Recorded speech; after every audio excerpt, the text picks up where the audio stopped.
Here on the ground, change happens fast. Problems feel frequent and urgent. It's loud and anxiety runs high. From a satellite view, the Earth looks the same as it did thousands of years ago. We've been here before. Let's learn from our past and shoot for a better future.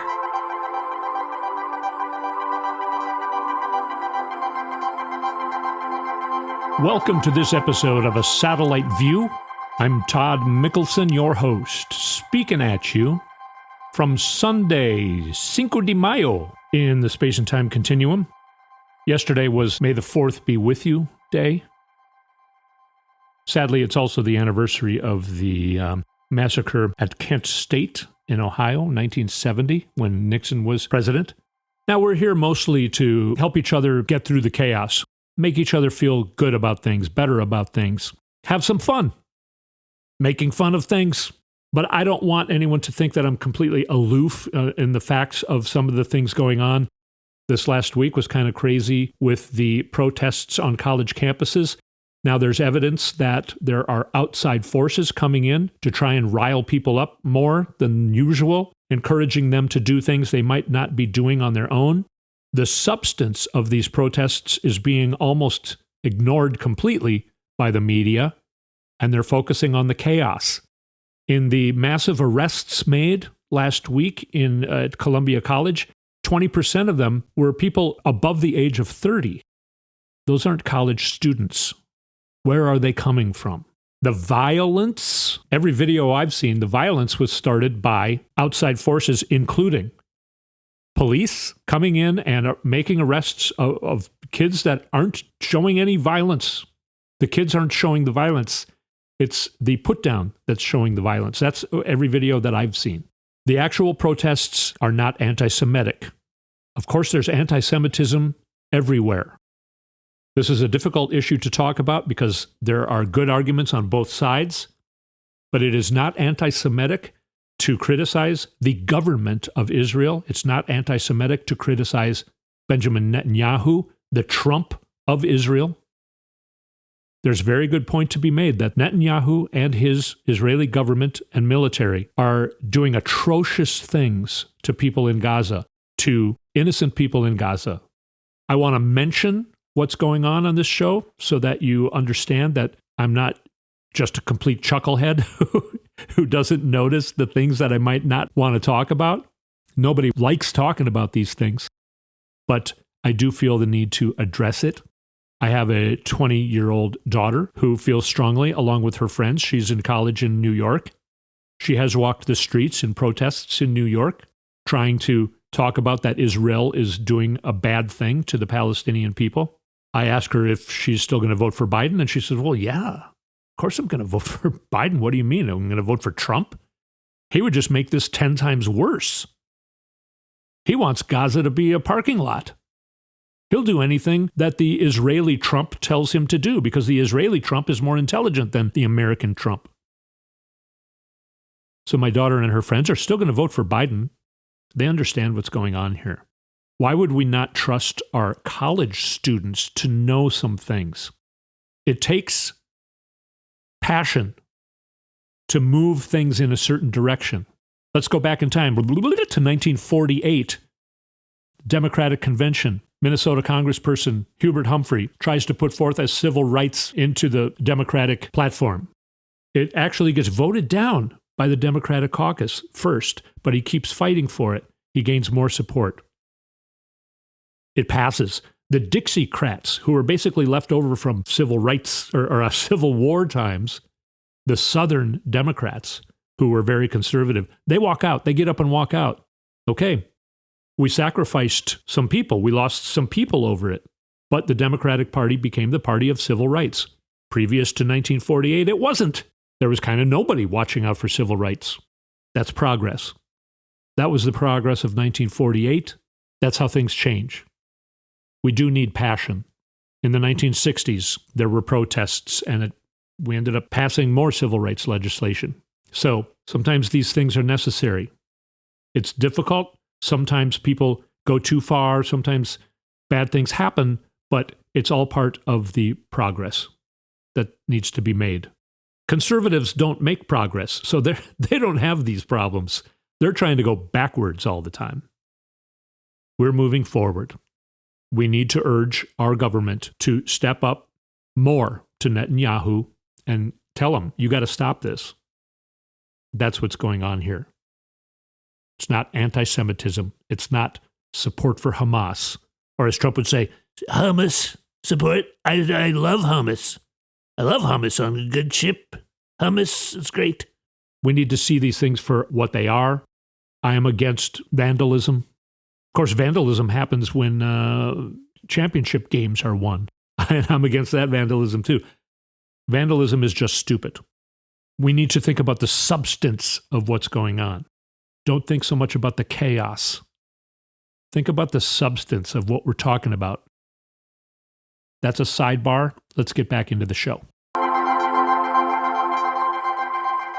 Donald Trump and his supporters. Now, going back again in history to the 1930s, Germany. The German economy was in ruins because of the sanctions after World War I. A very charismatic character came in, took over. And as we know, that guy was Adolf Hitler. I almost said Donald Hitler. He took over and turned the whole place into a dictatorship. As we know, he decided to kill the people that he didn't like. We know that story. Well, now we have a way less charismatic guy. The people in Germany followed Adolf Hitler. Not all of them, but a lot of them felt helpless. A lot of them felt like they couldn't fight back. And here now with the less charismatic Hitler, a.k.a. Donald, well, he's earned a new name we're going to talk about later, and I'm going to go ahead and say it, Don von Schützenpants. That is in the public record in court because of Donald Trump's own lawyer entering it in. But we'll cover that later, maybe when we're doing the fun part at the end here. But I want to talk about how Donald Trump treats his supporters.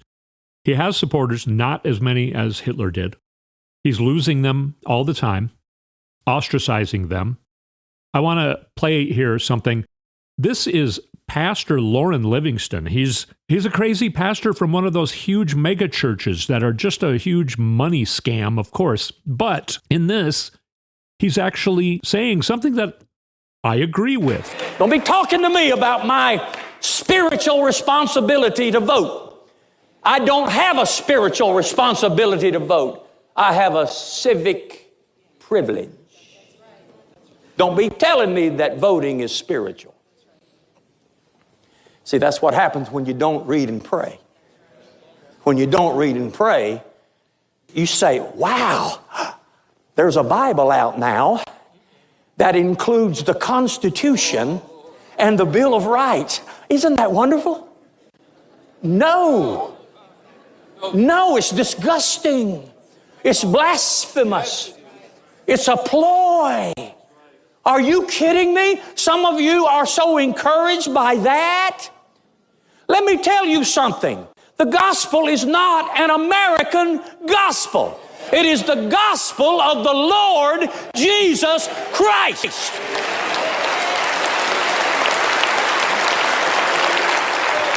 He's not a guy I would normally be hanging out with. I don't agree with everything he said there, but he's talking about the separation of church and state. Our founding fathers, very few of them were actually Christians.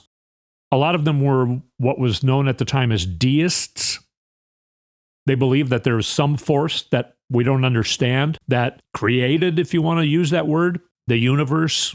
They admitted that we don't know what happened, but they realized that we cannot have a national religion. The Church of the King, it was the Christian church. Our founding fathers knew that, no, we don't want that. We don't want a monarchy. We don't want a national religion. We want a separation from that. Everybody should be free to practice whatever religion they want to practice. They should also be free to practice no religion. That's the founding fathers. Now, the supporters of Donald Trump and modern Republicans, they seem to know nothing about the founding fathers. They keep trying to own the founding fathers, and they're wrong and or lying. They know very little, if not anything at all, about the founding fathers. I think part of the reason why the Christian church has taken over the Republican Party is a lot because of abortion rights and that whole argument. This is a Christian pastor, an evangelical Christian pastor from North Carolina, and he's pointing out, no, I don't have a spiritual obligation to vote. That is a civic privilege. Now, here's some other things about what Trump thinks of his supporters. Okay, first of all, you know Trump doesn't know anything about the Bible, yet he's still selling the Bible. And it's also got the Bill of Rights. We know what that is. No, you don't know what that is. And the consummation, I think it's, what is it? The constipation. No, what is it? Yeah, it's the Bill of Rights and the constipation included in the Bible of Lee Greenwood, and also the beautiful song of Lee Greenwood. It's BS. He's fooling you. He's grifting you. If you're one of his supporters who bought the Bible, he's grifting you. He's ripping you off. Also, if you're buying DJT stock, that is the company that basically is Truth Social. It went public. Now, it was delayed on going public because the auditor that was working for Donald Trump at the time quit because they were like, this is way too effed up, man. This Truth Social thing is a mess. They're lying. It's fraudulent. They're lying on their documents. They're going to go out of business. They should not go public. They're not fit to go public. We're quitting. So they hired B.F. Borgers. Donald Trump hired the auditing firm of B.F. Borgers. And just this week, it came out that the SEC, who oversees these types of things, did an investigation into B.F. Borgers and found that it is intense fraud, nothing but fraud, to the degree that the owner of B.F. Borgers agreed to pay $14 million in civil penalties. Massive fraud. B.F. Borgers also has to stop doing business. So they likely lied on their report about Truth Social, even though within that they still said the viability of Truth Social is kind of questionable. I don't see how they can stick around. It's a mess. But here's another thing. Here's what Trump thinks of his supporters. They said, okay, take your stock away from your brokerages and give it straight to us. Your holdings in your stock, give your stocks directly to us. That's because Donald Trump's going to want to sell off at some point to try and grab as much money as he can from his poor supporters.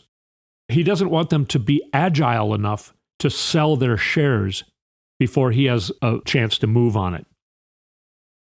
It's complicated.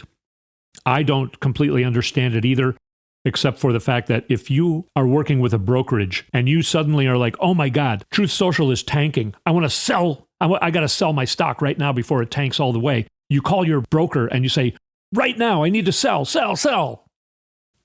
Well, what Donald Trump wants to have happen is you call your broker and do that, and your broker says, I don't have those stocks anymore. You took them away from me and gave them directly to Donald Trump's company. You have to talk to them. That's what Donald Trump is doing. He's throwing his followers into a barrel so they can just be shot in the barrel. Donald Trump supporters who actually bought stock in DJT, the company that is Truth Social basically, are just going to get decimated by Donald Trump. That's what he thinks of his supporters. He doesn't care. He does not care about his supporters. If you're a Donald Trump supporter, he does not care about you. All right? I had a whole nother segment to go before we're going to take a break, but we're coming to break time. So why don't we do that when we come back? I think it'll fit in a little better to what we're going to be talking about anyway. This was a tough segment to get through, especially from the beginning.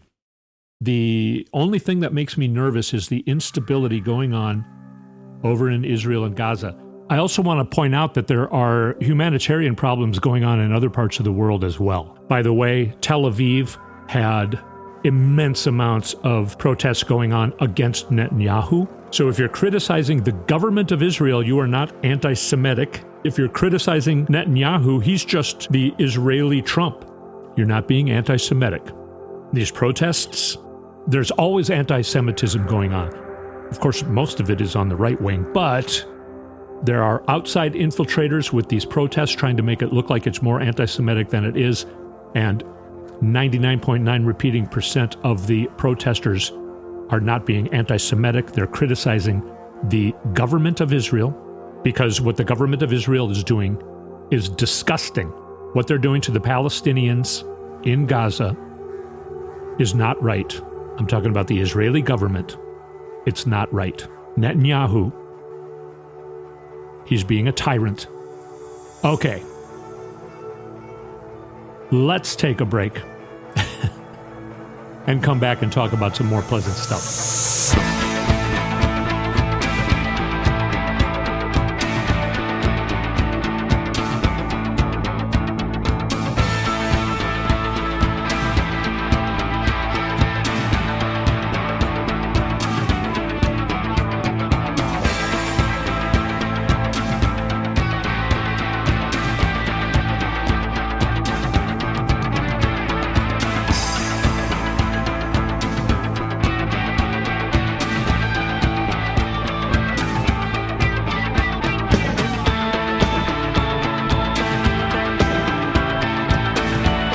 Let's go through the 6 things that voters are about to find out about Donald Trump that they didn't know about him in 2020 when he lost, right?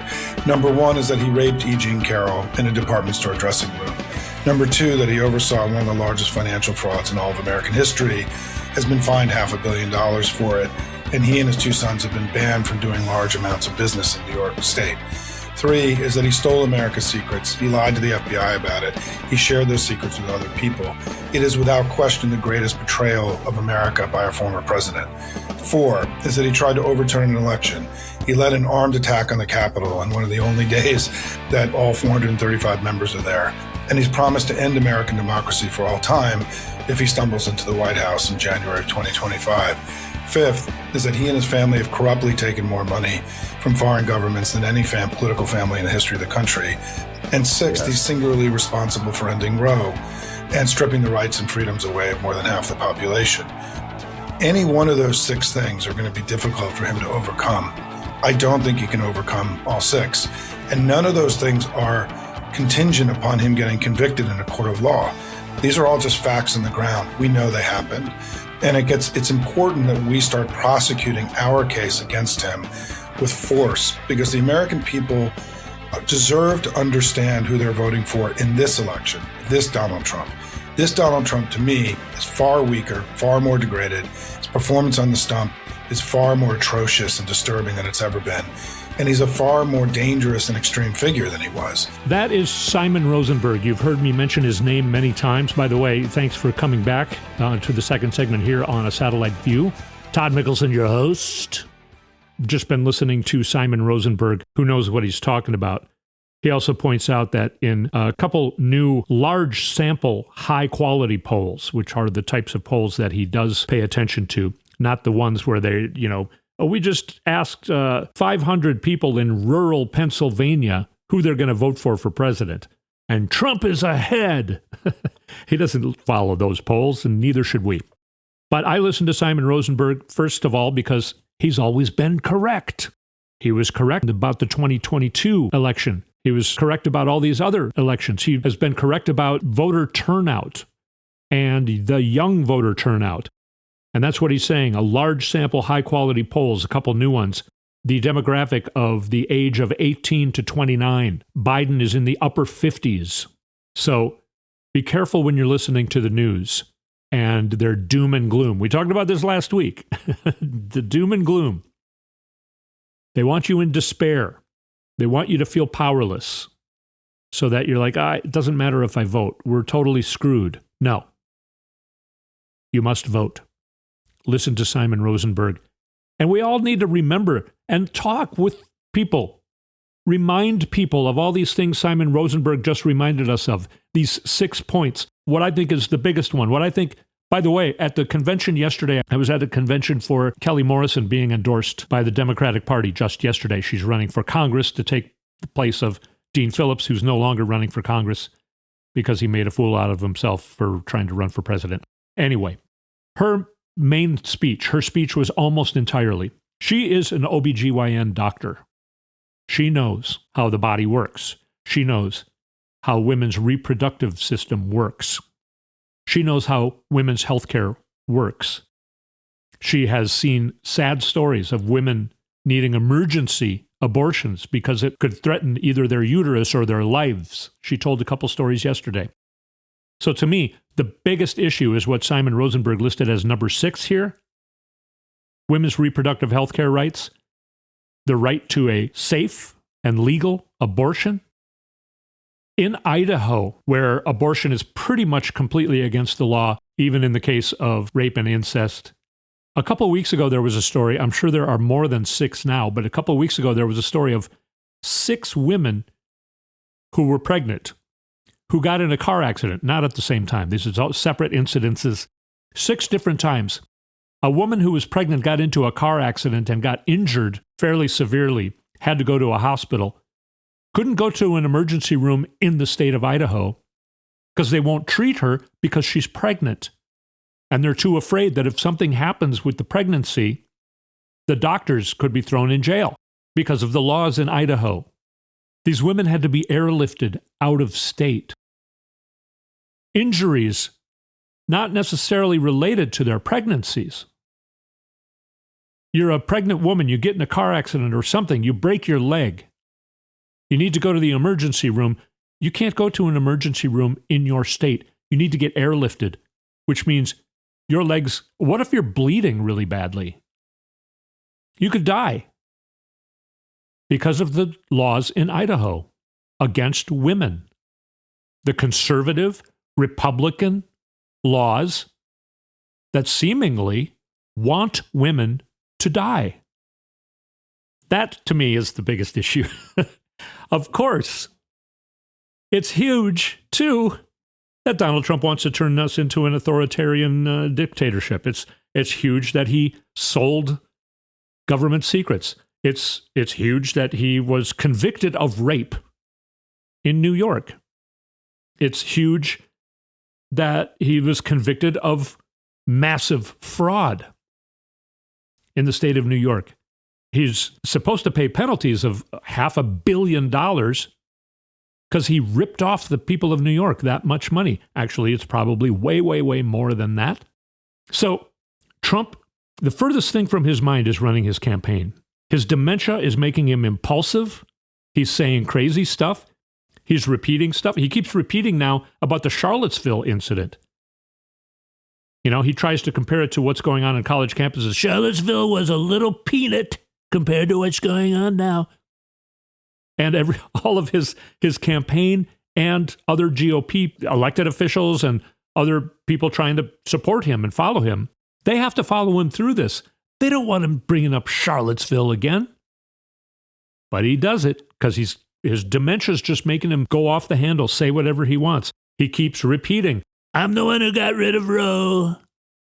And that's, of course, what the main thing that I was just talking about.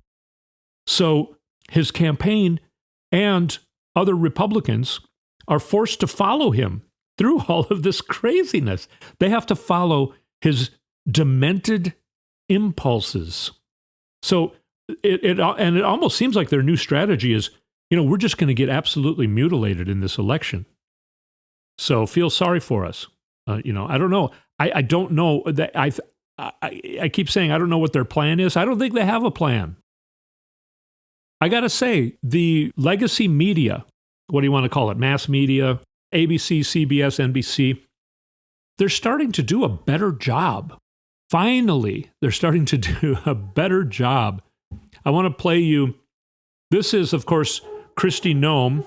My dog's barking crazily here in the background. He is really good at sensing nothing going on in our front yard. So he goes crazy and starts barking as though somebody's breaking into our house. You go look out the window, there's nothing there. He's really good at sensing nothing in the front yard. Yeah, he's still going crazy. We're just going to ignore him.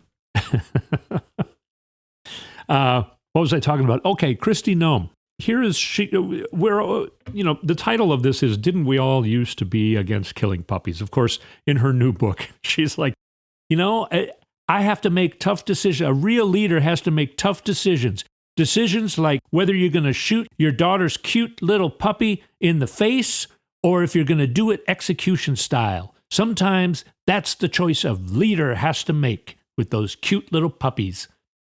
Well, this is another problem that she's having, talking about that she met Kim Jong-un, which she didn't. She didn't meet him. But this is Margaret Brennan, who is the host of Face the Nation, just this morning, holding Christie's feet to the fire. So you talk about your time in the Armed Services Committee from 2013 to 2015. In that period of time, the leader of South Korea was a female president. I'm wondering, who is it that you confused Kim Jong-un with? Well, I think you need to remember, Margaret, and everybody needs to remember that I've worked on ag policy and federal policy for over 30 years. My time in serving and making policies in this country has been extensive and covered decades. Right, but you never went to North Korea. I make no specifics in this book. I talk about the fact that, yes, I have. I've been there. So you went to North Korea? You went to the DMZ, and there are details in this book that talk about going to the DMZ and specifics that I'm willing to share. There's some specifics I'm not willing to share with you. I've traveled the world and I've visited with world leaders, and some of that is referenced in the book, and this anecdote is something that when it was brought to my attention, we made some changes, and when the book's released, we'll do all that we can to see that is reflected. Okay. Well, I'm asking about that specifically because you made the point to bring him up twice and that he was a little tyrant. Do you have a question for me, Margaret? Yes, I do. South Korea is a treaty ally. North Korea is a nuclear-armed adversary. So that's a pretty big thing to confuse. I know you read this book before it was published because you released video of your recording of the audiobook. You didn't catch these errors when you were recording it? Oh, Margaret, as soon as it was brought to my attention, I took action to make sure that it was reflected. And listen, this is... Good job, Margaret Brennan. Keeps going. And this is just a small segment of her interview. It was brutal for Kristi Noem, which she deserves. So thank you, Margaret Brennan, for finally stepping up. Last week I played you, or at least I talked about Margaret Brennan again, and a couple other people in the media, mainstream media, who's doing a better and better job of not letting these people get away with these silly lies. It's obvious that Kristi Noem knew that this was in her book. She's trying to say, oh, I don't know, it accidentally got written in there. I'm making adjustments now. And you heard Margaret Brennan say, well, I know you knew about it because you've already recorded the audio version of the book. That was at least weeks ago. You read this part of the book. You're only addressing it now because you got caught in your lie. You got caught in your lie, you silly person. And by the way, to please Trump, sadly, if you're a woman, you have to have a lot of surgery done to your face. And you have a choice. You go with the lips that make it look like you just ate something you're allergic to, or you go with the lips that look like you're turning into a duck. I hate to talk about people's looks. I know that women, it's too bad that they feel like they need to change their looks. It's our society. It's how it's been for, 60, 70 years. And it's really too bad. It's misogynistic. And the women are, again, the victims. But somebody's got to call out what's going on at Mar-a-Lago. And I don't know. I don't know. You looked way better before. I'm not judging you by your looks, but you do not need to make your lips into duck lips. If you need to do that because Trump is telling you you need to do that, then maybe you should think about who you're going to be loyal to and maybe, get rid of. Anyway, here's another example of, this is local media. This is a local station in Detroit, Michigan. This is a guy named Ru Raj, first name R-U, last name R-A-J. He is a guy who's on a local news show there, and here's what he does to Trump himself. And I don't know why people haven't been doing this for the last 9 years to Trump, but finally, Ru Raj from local Detroit, Here's how he handles Donald Trump. One stat before we go. Venezuela was very crime-ridden. They announced the other day 72% reduction in crime in the last year. You know why? They moved all their criminals from Venezuela right into the good old USA. And Biden let them do it. It's a disgrace. But, sir, where are those numbers coming from? I guess I get them from the papers. In this case, I think it's a federal statement they're coming actually from Venezuela. They're coming from Venezuela. We'll have to check on that. But How easy was that? Thank you, Ruraj. How easy was that? It's too bad you couldn't see the video, the look on Trump's face. And you just know after the microphone was turned off, who is this guy? Who put me on this? Who let me talk to this guy? With this guy? You know, nobody asks me questions. Nobody asks me to explain myself. Well, Ruraj did, and it worked, didn't it? The trial's going on. Can't get away without talking about the trial, right? It started with Trump won't stipulate that video is authentic. So they're showing video from C-SPAN and stuff like that. And the Trump team will say, I don't know that that's authentic video. So then the prosecution has to call like somebody who represents C-SPAN, get them up on the stand and say, yes, this is authentic video. So Trump is saying, this I have to sit there all day. It's taking forever. And then in the next breath, he's like, this trial is going too quick, too fast. But they're making it go longer because of this BS that they're doing.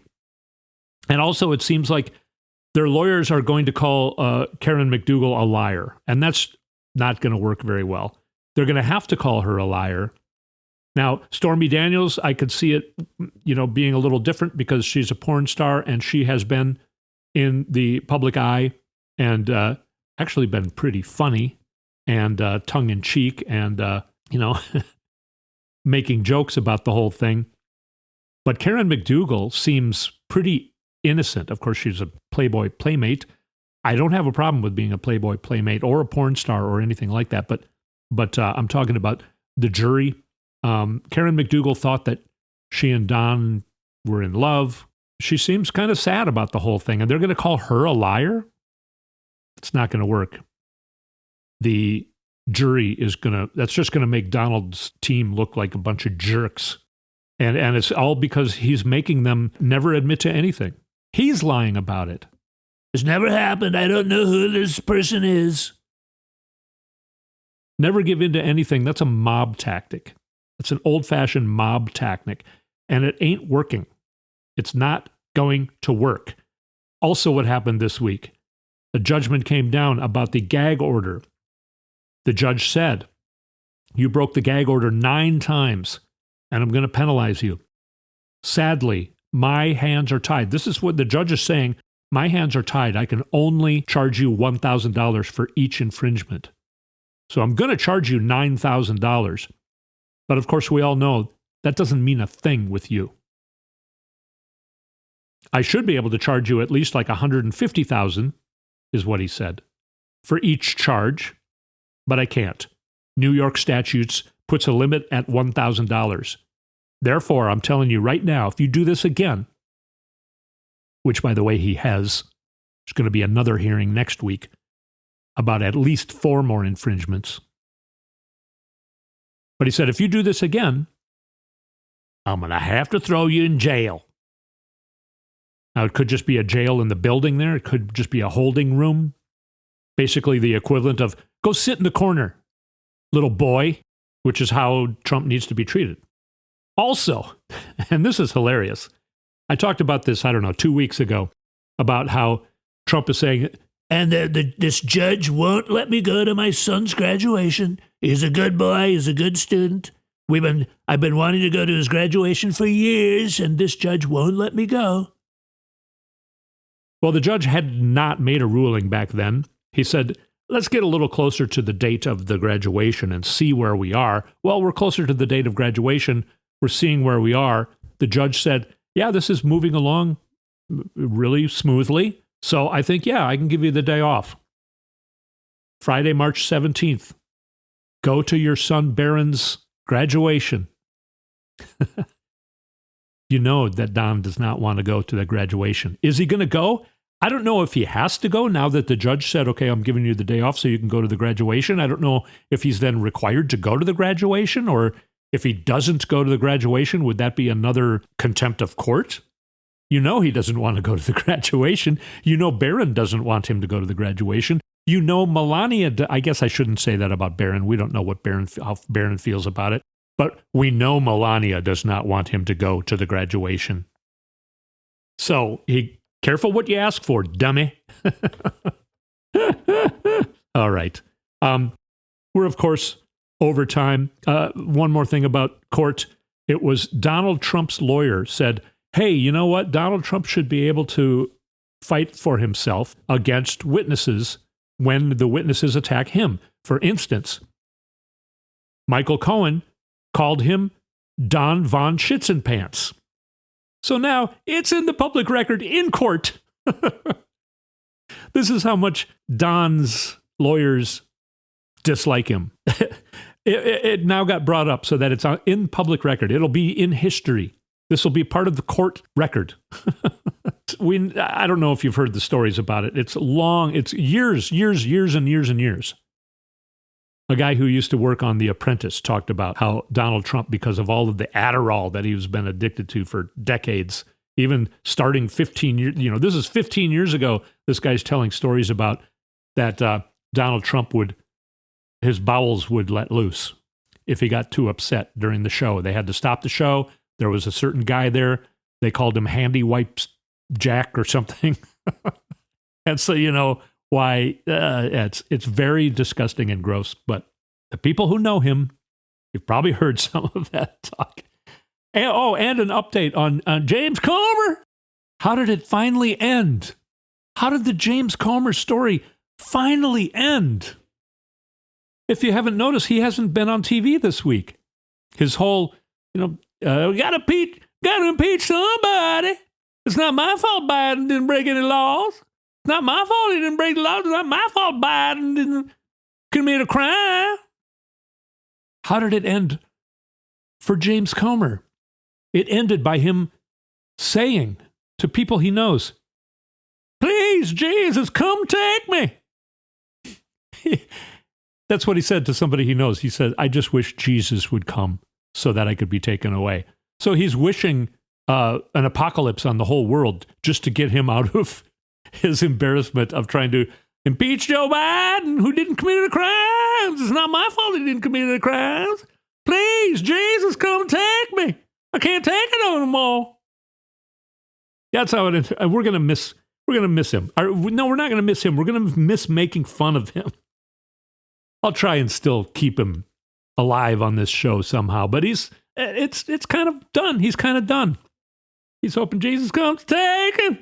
Come take me. Anyway. Oh, and Marco Rubio. All the VP guys are trying to be on TV. And I just want to say, how we were talking about how we need to hold these people's feet to the fire. I think a question, if I was interviewing Marco Rubio, would be, Marco, are you still concerned about the size of Trump's hands? Because that was your main issue back in 2016. The main reason you thought he was not fit to be president was because of the size of his hands. And of course, like you said, you know what they say about a guy with small hands. So, are you still concerned about that? You want to be his vice president? How can he be president with such small hands? AKA, wink, wink, nudge, nudge, small, also something else. You said it, Marco. Are you still concerned? Or are you no longer concerned? Yes, Marco Rubio, back when Donald started calling him Little Marco, he came and said, did you notice how small Trump's hands are? And you know what they say about a guy with small hands? That's how he thought that would be effective in fighting against Donald Trump back in 2016. And now he's trying to be his vice president. Yeah. It's a joke. The whole thing is a joke. I'm not saying I'm joking. That's not a joke I'm telling. The whole thing is an actual joke. Sounds like I'm telling a joke. The whole thing is a joke. They have become a complete joke. Yeah, we're supposed to all come together. We're going to make fun of you first, all right?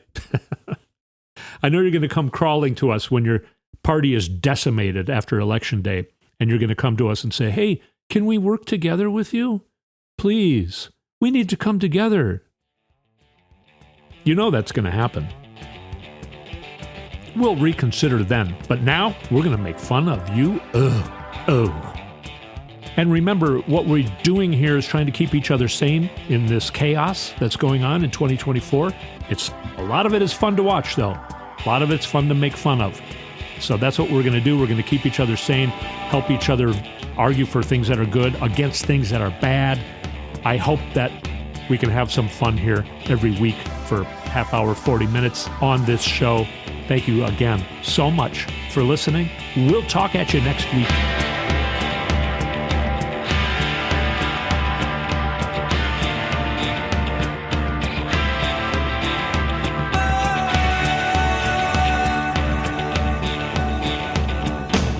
You've been listening to A Satellite View with Todd Mikkelson. Go to toddmikkelson.com for links and more information.